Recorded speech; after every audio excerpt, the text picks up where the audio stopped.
Hi, I am Allie Camilletti, and you are listening to Snack Leadership. I will be talking about everything leadership, broken down into bite-sized pieces. You will hear what different leadership skills look like in organizations and how they can rise teams up or take them down. I help leaders build resilience and improve performance by bringing awareness to opportunity behaviors in my business. Spark your mindset. I provide leadership and sales coaching, as well as team building and guest speaking. My hope is for you to feel inspiration and to create a spark in your mindset.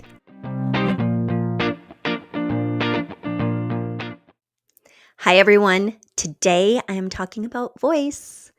Voice is the part of us that communicates who we are, what we want, and why we exist in the world around us.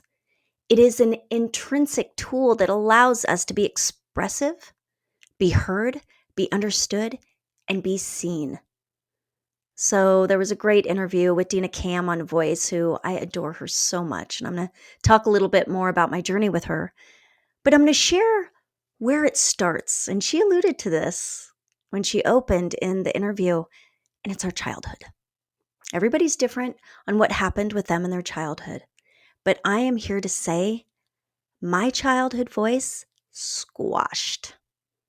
There was a lot of be quiet, sit, don't talk, a lot of shhing, right? A lot of shushing. And that carried me through of pushing down my voice.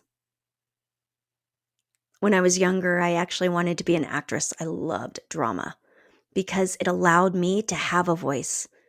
Because when I was off stage, I wasn't allowed to have a voice. And at a young age, I was told that I needed to diversify my arts and that I would not be doing drama anymore. I would be doing something else. And in that situation, I was basically told that I needed to do pottery to diversify my arts. Well, I rebelled. Any teenager would. So that kind of took myself into my younger adult years. Is my voice came out in a way that was a little bit pushy. I had somebody I worked with that said, I remember, Allie, you could be a little bit of a bulldog, because I didn't know how to have a good voice. And it was pushed down for so long as a child that that's how it ended up coming out, is I was a little aggressive. I tend to have that hyperachiever, controller, stickler when it comes to my saboteurs, which we'll be covering at another time more on positive intelligence. But that came out in my younger years when I was really focused on my career. And I'm able to laugh at myself now. So then through my entrepreneurship and working in leadership roles with companies, my voice was softened because I saw that that pushy way did not work. So I softened it, but I also would hide in the background. I did not like to be up front. I felt more comfortable being in the background.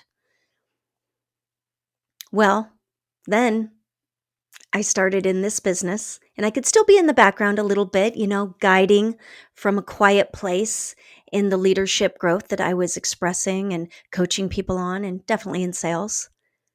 So when I met Dina, and at the time, I was really going through a challenging time. It was about 3 years ago. And I had started to find my voice. And what my voice looked like was speaking up, but in a professional way. Speaking up with heart, with empathy. But it was speaking up about what was important for me and what I needed. Oof, I had never really done that, ever. And it was very uncomfortable for me. I didn't really know how to navigate it. I wasn't doing it in a harsh way, but it just felt uncomfortable, as anything does when we grow. So as I was sharing this with Dina when we met about a year ago, she's like, you need to work with me. I was like, okay, I'm open to anything. And so what would happen is I would go in and meet with her, and we started off talking about that trauma can be held in our voice. Now, my voice when I first started meeting her, a little more nasally and in the throat. And I wanted to move it down as well as in the chest and the stomach and the diaphragm. And that was different for me. This also played into my professional speaking and the direction that I'm headed with doing more professional speaking and how I want to sound with audiences. So one day I walked in. She's like, "What's different about you? Your voice is different. It's deeper." She's like, "Have you been exercising?" I'm like, "No, I exercise every day almost." I said, "I know what it is. It's that I spoke up for myself about something very important. It changed my voice. And it also drove me to continue to speak up. I'm not going to hide and be quiet about what's not okay, about my experiences and how I see things. It's okay that I see them different than other people or I had different experiences, yet we were in the same environments. But I was speaking up more about it, and it changed my voice, which now helps me do what I do even more of helping others with their entrepreneurial voice and what that looks like. So I found this article in entrepreneurial.com, and it's called How to Find Your Leadership Voice. And I think you're going to love it. So they start off by talking about define your core beliefs and values. I am a huge value-driven person. I implemented my values for me and started really paying attention to them in everything I do. Probably maybe 5 years ago. And it's something that when I introduce myself, whether it be one-on-one leadership coaching or to a team, I talk about who I am, where I came from, my background, but then I go into values. And values for me, it's transparency. And then I'll talk about transparency, what that's going to look like, of that I'm going to be very transparent about some of my stories. And then respect. I'm going to respect them for their belief system. I'm going to respect their time the best I can. I'm going to respect their sharing. And I'm going to keep it close to me and not spread it around. Passion. I love what I do. It's why I do what I do. And if I start feeling like I don't love what I do, I stop. The platinum rule, treat others how they want to be treated. Integrity, it's a big one for me. The other one is love. All actions out of love, not fear. It's very important to me that I operate in that way. I'm constantly putting myself in check. I do feel like when our values are not in alignment, something doesn't feel right. That can be in an organization, as I experienced when I worked in an organization. I'm like, the values didn't line up. I'm out. It wasn't right for me because I want to love what I do every day. So what I do in my leadership coaching is I ask people to outline their top 5 values, and then we check in on them. How are you doing with your values? Where are you at? Are you practicing this value of transparency, of vulnerability, authenticity, whatever it is? How did you do that this week? In what ways? Constantly checking in. It becomes very clear when values don't line up later, whether it be with relationships, that can be even, being in the vacation rental industry, homeowners. Values should align there too. Employees, coworkers, leadership team members, taking it back to values. The next thing they talk about is being clear on your vision and mission statement, really having that clear vision of it, but then constantly going back to it, right? So you have to be able to explain the bigger picture to your team members and other leaders so that they have a compass. Clarity around vision and mission will help you be confident in your abilities.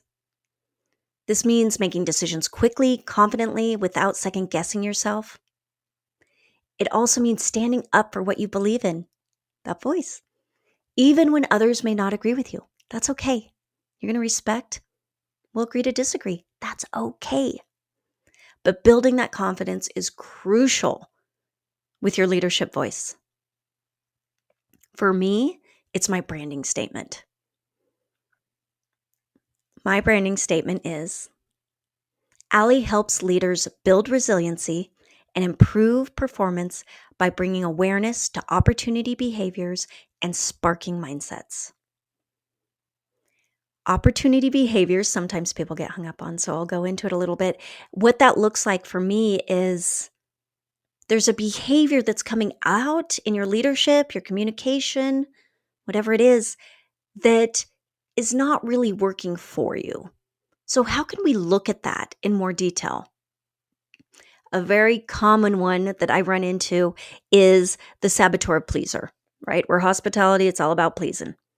I know that that was one of my saboteurs early on for me. The pleasing, quieting my voice, not being too loud. Well, when you're pleasing all the time and people are constantly coming at you all day long and you're showing them, yes, I'm here for you no matter what. That's my role. I'm your leader. You're showing them that that's what they should do, which is also going to potentially lead to burnout. So it's okay to have healthy boundaries. As we've talked about before, with that pleaser, you can still please people. But if they come and interrupt, and that seems to be a pattern that's happening a lot, and it's derailing you from getting projects done or from being really consistent with the work that you're doing, then it's okay to say, hey, is this something urgent? If they're like, no, actually, I don't need to know for about an hour.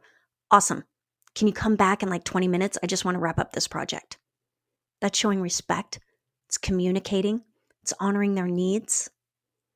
It's asking them how important it is before you just put a sign up on the door that says, busy, not available. No.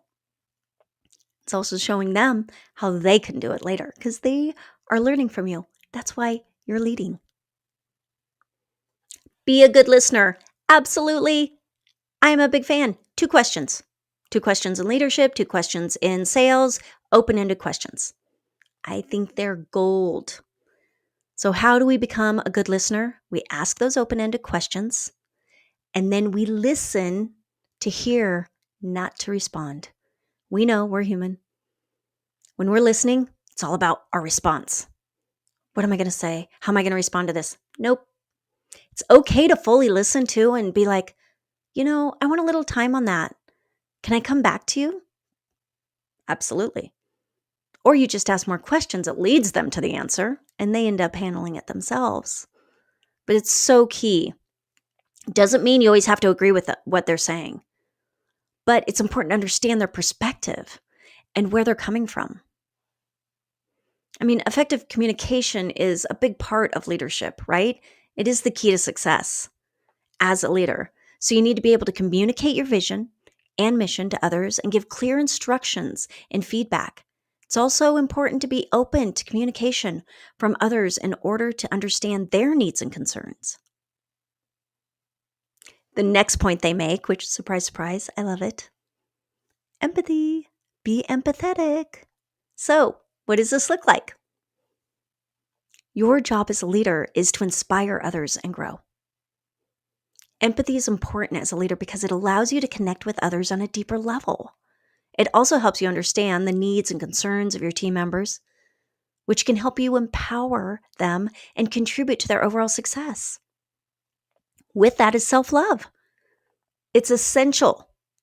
When you can value yourself and your abilities, it'll be easier for you to take on the responsibilities of being a leader. It's important to remember that self-love doesn't mean putting yourself above others, but rather understanding what you need to succeed.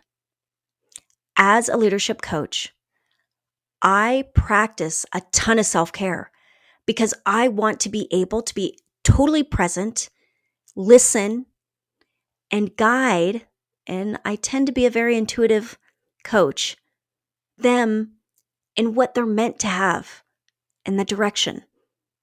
If I'm exhausted and there's not any self-love coming on, I'm not sleeping, I'm not eating correctly, I'm not as great at it. And I want to be good at what I do because I love what I do. I feel so fortunate. The last and next is adapt a growth mindset. This is easy for me. I'm a learner. I want to learn all the time. I push myself to learn something new and bring it into my leadership coaching every year, something. So recently it was the positive intelligence, which we will have a podcast on. It'll be coming. So a good leader is someone who's constantly learning and growing. This means being open to new ideas and ways of doing things and constantly striving to improve yourself. By doing this, you'll be able to find your leadership voice and inspire others to follow in your footsteps. So the growth mindset is embracing learning and self-development. It means being open to new ideas, taking feedback and criticism in stride, continually working on yourself to improve your skills and abilities. By doing this, you will be able to develop your leadership voice and lead with confidence. So I leave with you a quote by Maya Angelou. Words mean more than what is set down on paper. It takes the human voice to infuse them with deeper meaning. Thank you for tuning in to Snack Leadership. I hope you felt inspiration, motivation, and felt your mindset spark. Snack Leadership is recorded and produced by myself, Ali Camilletti, and music by Shireen Amini.